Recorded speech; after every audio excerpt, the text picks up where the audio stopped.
This episode of Sexplanations is sponsored by BetterHelp.com, a really convenient and accessible way to get mental health counseling anywhere in the world for much less than in-office therapy.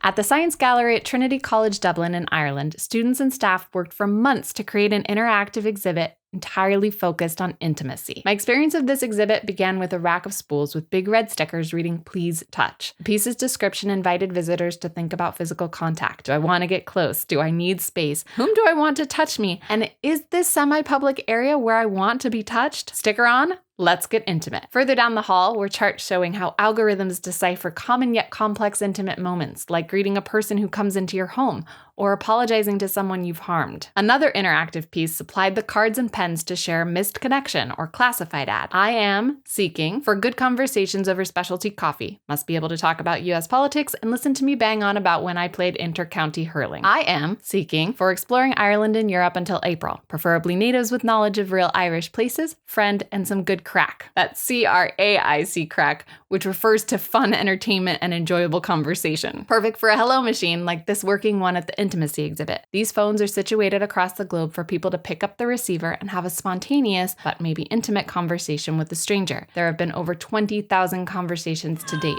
Do you hear the cat? This lounging feline robot is called a companion cat. Joy for All designed it as a wellness product specifically for aging adults. They simply pet or scratch this low-maintenance fur ball that looks and feels like a cat, and it will reciprocate with affectionate cat-like behaviors. So cute and so clever. Similarly, these cell phone extensions called Kissingers simulate a touch connection. Slide your phone into one of them and your partner's into the other, then make out at any distance. The centers in the quote lip-like interface transmit what you're doing to the other person and vice versa. Ah, technology. PPLKPR, or People Keeper, is especially fascinating to me. It's an app that uses the heart rate variability metric to determine how people make you feel and if you should keep them in your life. By using a smartwatch, it tracks your physical and emotional responses to whomever you come in contact with. The keepers, it schedules time within your calendar, and then the non-keepers, they extract from your calendar. Can you tell what's being displayed here? Each of these unique sculptures is a 3D printed kiss. Magnetic field sensors and patches track the movements of the tongue during a kiss and convert them into tangible art. I love it so much. It makes me wonder what my kisses look like and how similar or different they are depending on who I'm kissing and why. I walked into an enclosed part of the gallery next. The room was dark and quiet except for a film projected onto the front wall of Yule and Marina stretching a bow between their bodies, with a steel arrow pointed at Marina's heart. As I stood there listening to small microphones on their clothing pick up changes in their heartbeats and breathing, I was curious. How did Yule and Marina negotiate this incredibly artistic BDSM performance? Does intimacy include an element of risk? On the way upstairs to the rest of the exhibit, there was a double-layered self-portrait of an artist. One layer made from biodegradable paper that could fade over time and change the appearance of the piece, just like intimacy changes us. Upstairs, I was enticed by lively music to curl up in a beanbag chair and watch short films curated to evoke intense emotion. I'll show you some of the footage alongside my reaction to it.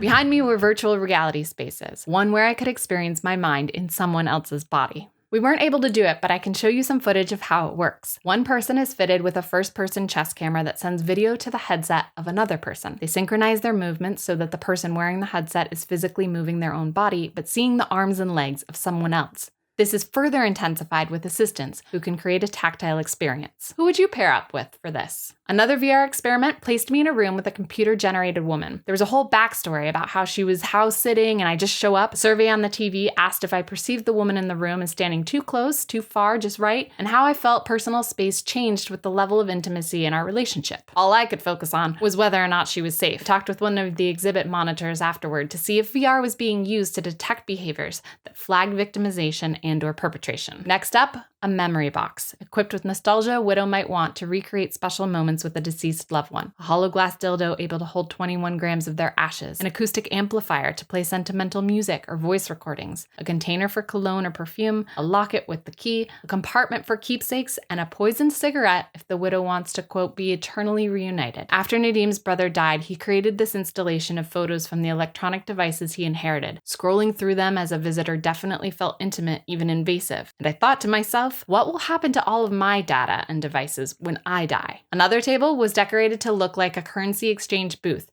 except instead of dollars for euros or euros for pounds, the currency was human relations, love, hate, erotic, friend, superficial, fellowship, zollers. Trading the good, bad, and fake of relationships and putting into question the value of intimacy. The rest of the exhibit consisted of science questionnaires, like this one, how would you choose a robot flatmate? Or another on the aesthetic appeal of city buildings.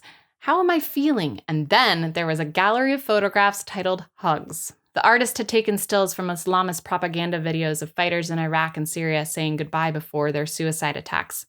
Heavy. I chose something lighter to end my time. At the back of the intimacy exhibit was a workshop space, foreplay. These ornate pillows, tables, chairs, games, and quizzes. I buried myself in one for textile intimacy, then got dressed with my partner in a two-headed cape, one of many huddle wear options. It was very intimate to see and hear each other, but have our bodies cloaked from mystery and vulnerability. When we were finished, my partner and I asked each other a question from the experimental generation of interpersonal closeness. Answering the questions is believed to create incredible intimacy between people. Almost always they'll feel better about each other and want to see one another again.